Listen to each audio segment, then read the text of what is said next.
A pleasant day, everyone. Dr. Jacob, sir, it's me again, Roel R. Lumakang. On this video, I will review of principle of high quality assessment. This is my assigned topic under the subject of assessment in learning 2. Principles of high quality assessment.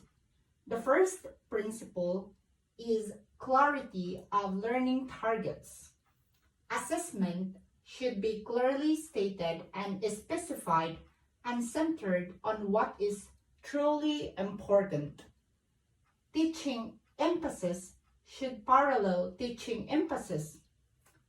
That means assessment should be focusing more on what is the most important skill. Also, whatever you have emphasis in your teaching, it should be the one emphasis in your assessment. There are different learning targets that you want to emphasize on the specific topic for your students. It can be knowledge, which is students' mastery of the content, or reasoning, students' ability to use their knowledge. Skills, students' ability to demonstrate what they have learned. Products, students' ability to create. Affects, students' emotional attainments.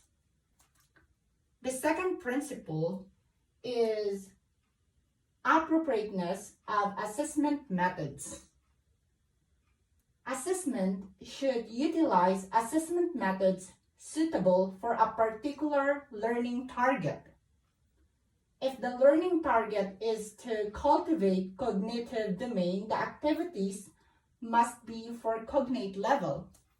In other words, you are going to identify first the learning target and then determine the best assessment method that fits of this learning target. Let me show you some assessment methods and its applicable of learning targets. For objective supply, it's knowledge.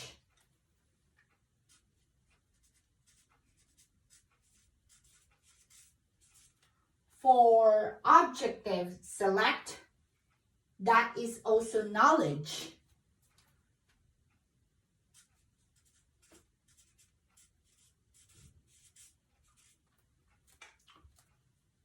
Essay, that is reasoning.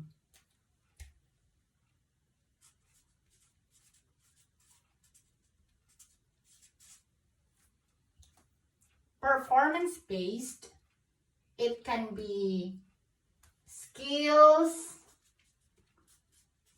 or products.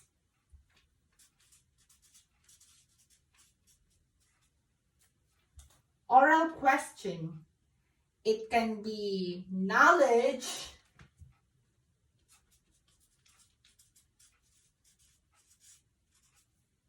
or reasoning.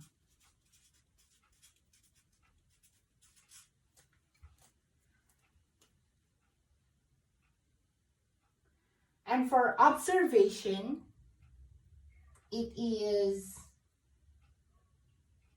it can be knowledge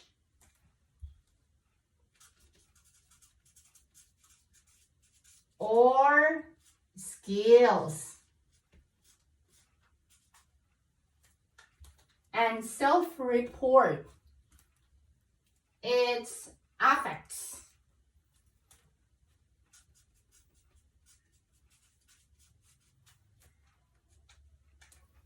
The third principle is balance.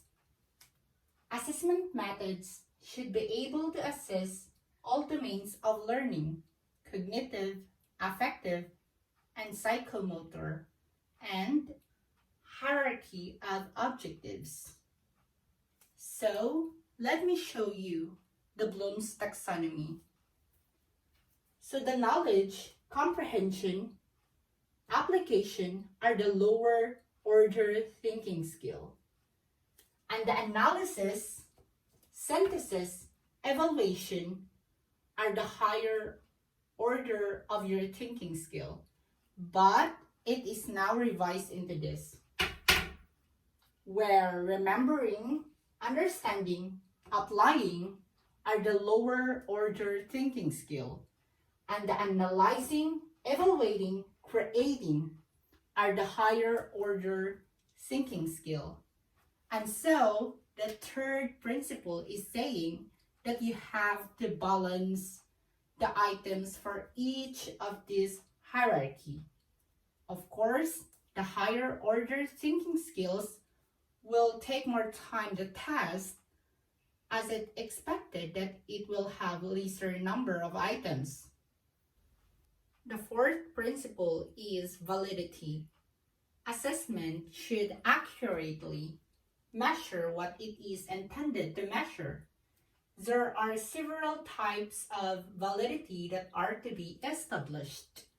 These are content validity, phase validity, concurrent validity, predictive validity, discriminant validity, and construct validity. The fifth principle is reliability.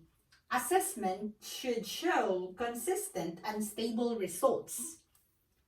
Reliability can be measured using retest method, split half, equivalence test, test of stability, Kuder-Richardson, either QR20 or QR21. Cronbach's-Alpha. This reliability test we usually use from Cronbach's-Alpha, since it is applicable to different kinds of assessments. The sixth principle is fairness. Assessment should give equal opportunities for every student. There should be no discrimination of any kind, racial, age, gender, etc. The seventh principle, communication. Assessment targets and standards should be communicated to students through direct interaction or regular ongoing feedback on their progress. The eighth principle is positive consequences. Assessment should have a positive effect. It should motivate the students to learn and do more, and should give way to improve the teacher's instruction.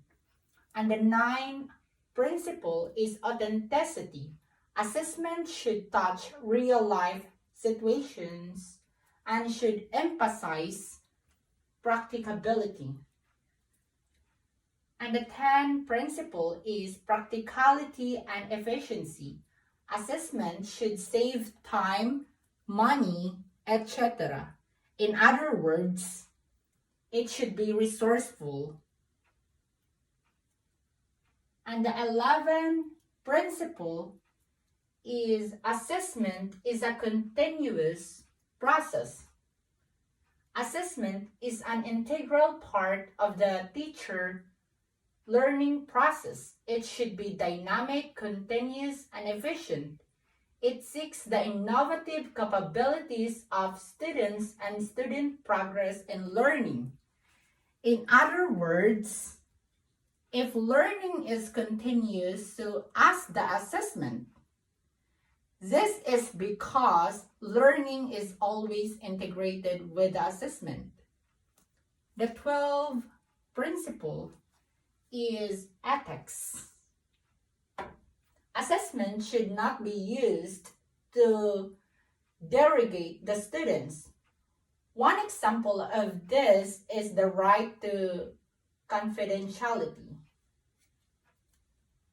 Never showed assessment result to anybody except for the owner. Thanks for watching, and I hope you learned something from this lesson.